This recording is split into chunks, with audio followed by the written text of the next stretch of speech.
उसका विलाप 3 अध्याय 59 पुराना नियम में। हे यहोवा, तूने मेरा मुकदमा लड़कर मेरा प्राण बचा लिया है। 3 अध्याय उसका 59 पढ़िएगा।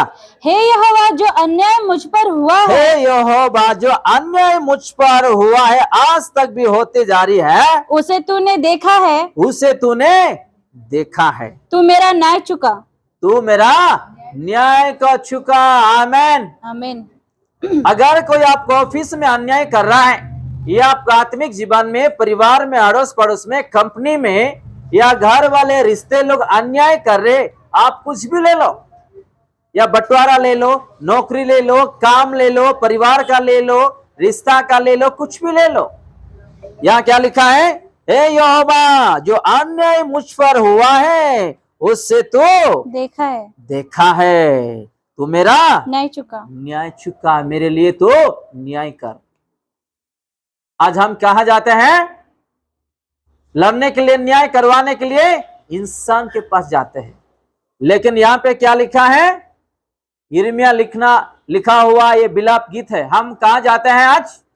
इंसान के पास, पुलिस के पास, सरकारी के पास, पहचान वाले के पास, पैसे वाले के पास और अलग अलग लोगों के पास जाते हैं कि हमारा न्याय हो, न्याय मिले।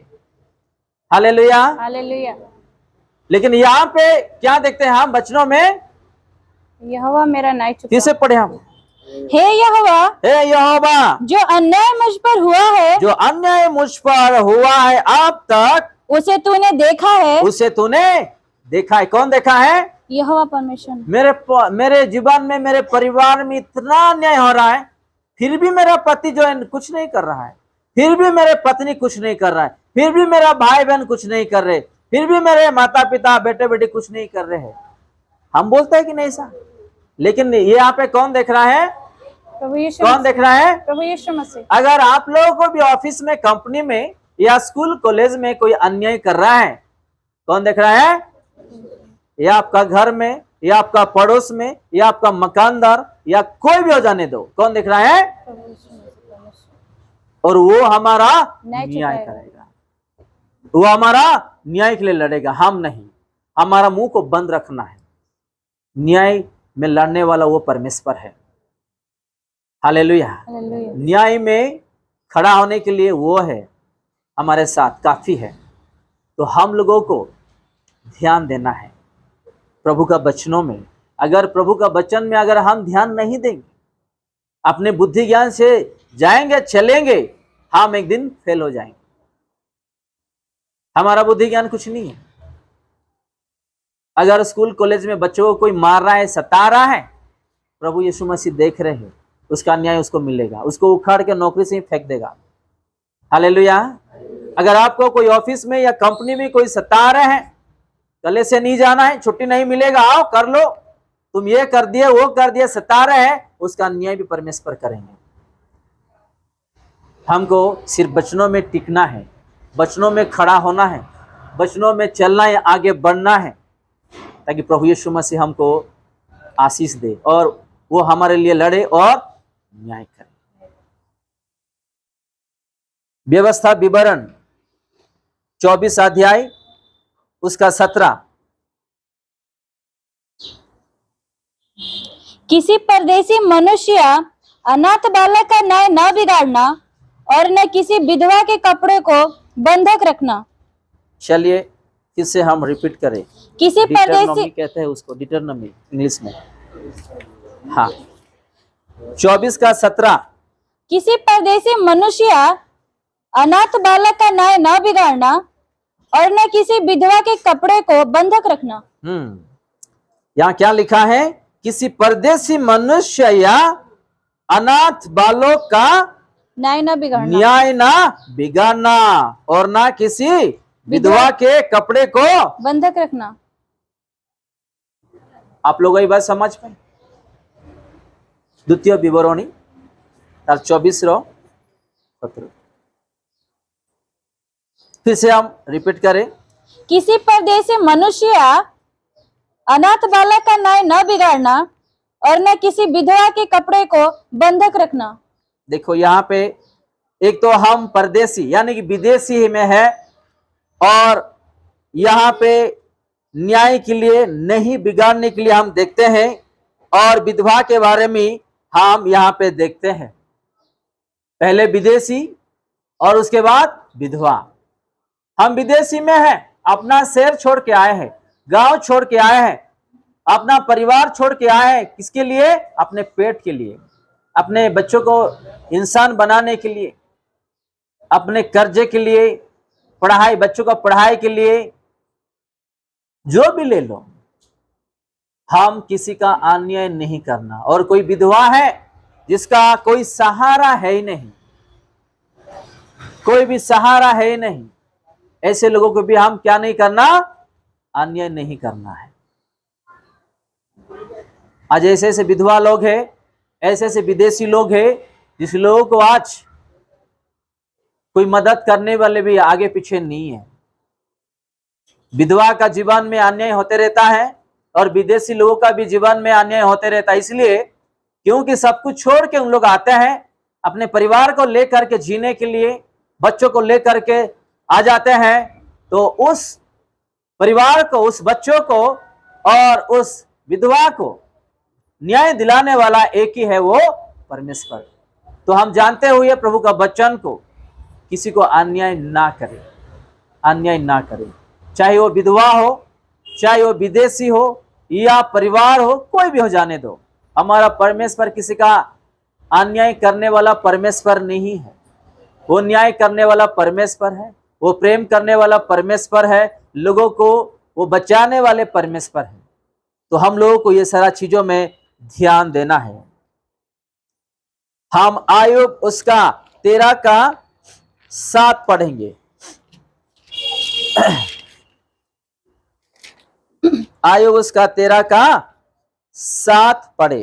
क्या तुम परमेश्वर के निमित्त टेढ़ी बातें कहोगे और उसके पक्ष में कपट से बोलोगे?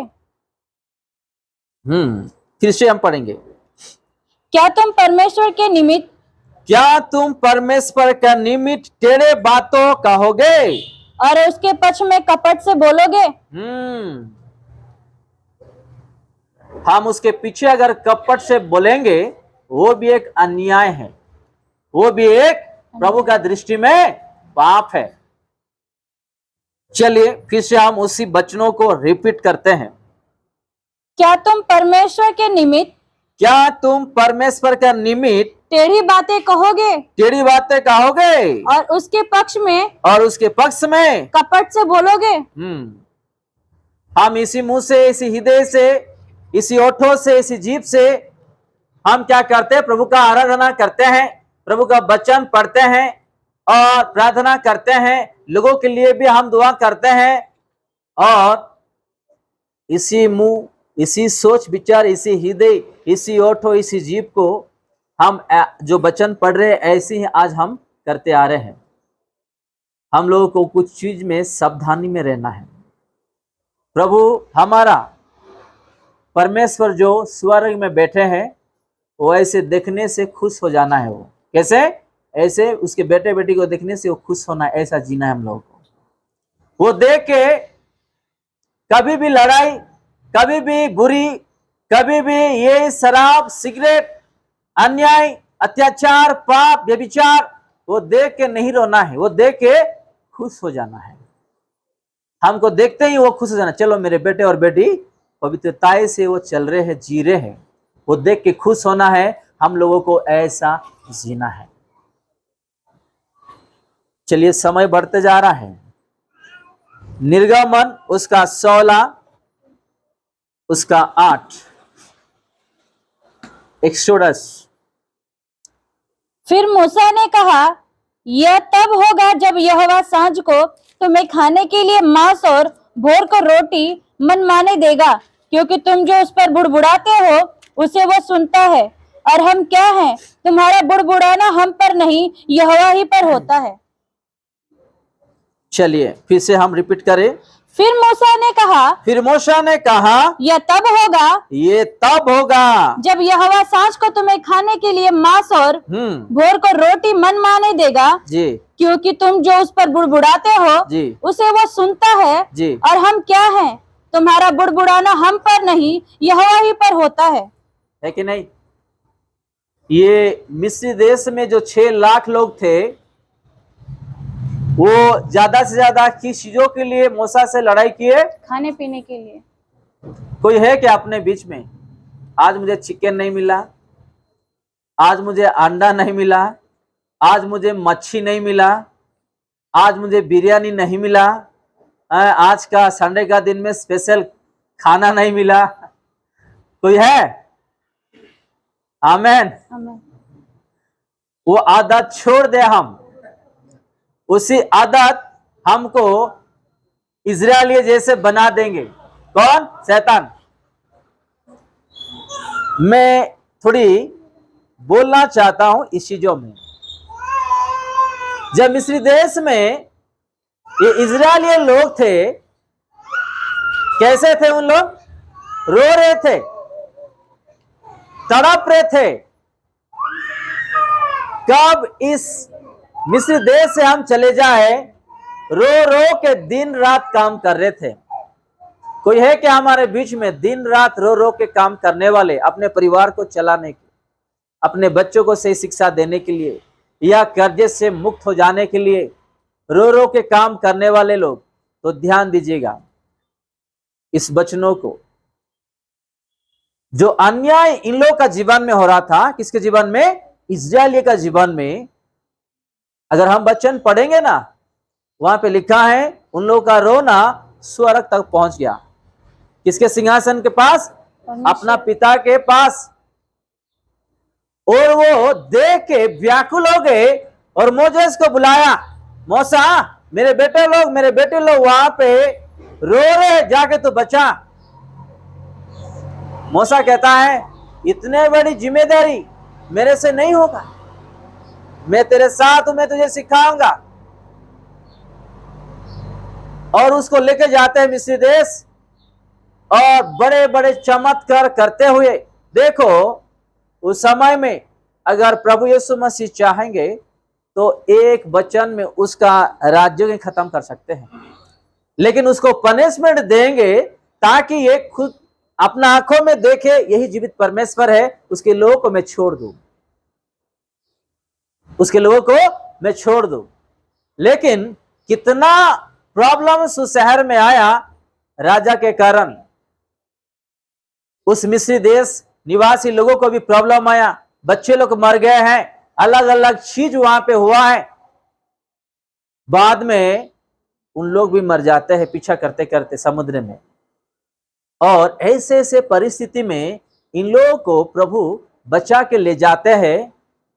और इन लोग बीच में क्या बोलते हैं? मैं काकड़ी खा रहा था, मैं मांस खा रहा था, मैं ये खा रहा था। शैतान देखो दुख को याद नहीं दिला रहा है, उसको क्या दिला रहा है शैतान? मांस को दिला रहा है, अच्छा खाना को दिला रहा है, ताकि ये इन लोगों से लड़े और इन लोग जो है ऐसे ही रास्ते में खत्म हो जाए।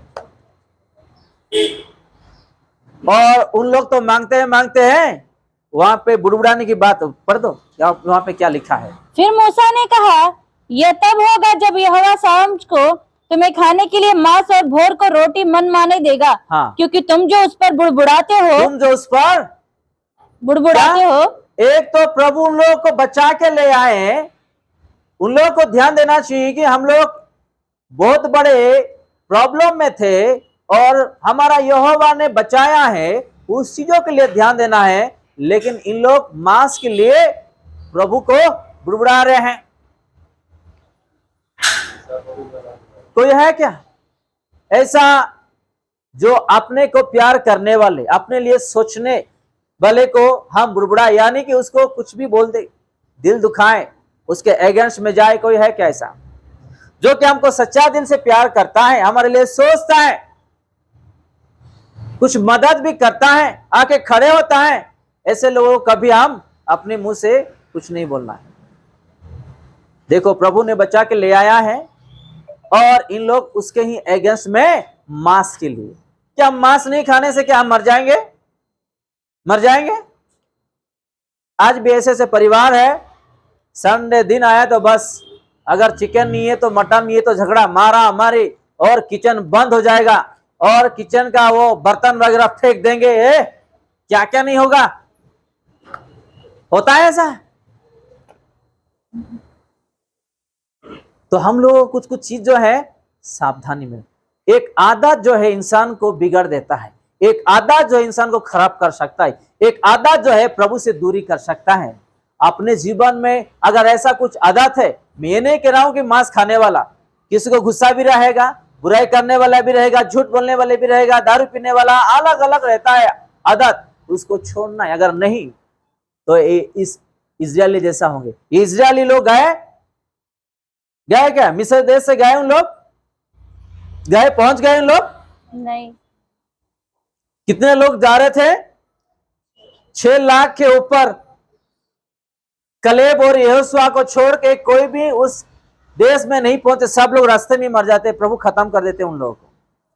Hallelujah, hallelujah. अगर हमारा एक मिशन है, हमारा एक मिशन है, वो मिशन में आपको ध्यान देना चाहिए कि मुझे ये करना है, इंसान बनना है, उसमें खड़ा रहना है, टिकना है। अगर वो मिशन को आप अगर ध्यान नहीं दोगे, ये मिस्री देश में जो लोग थे, इजरायली लोग, ऐसा ही हमारा भी बुरा हाल होगा।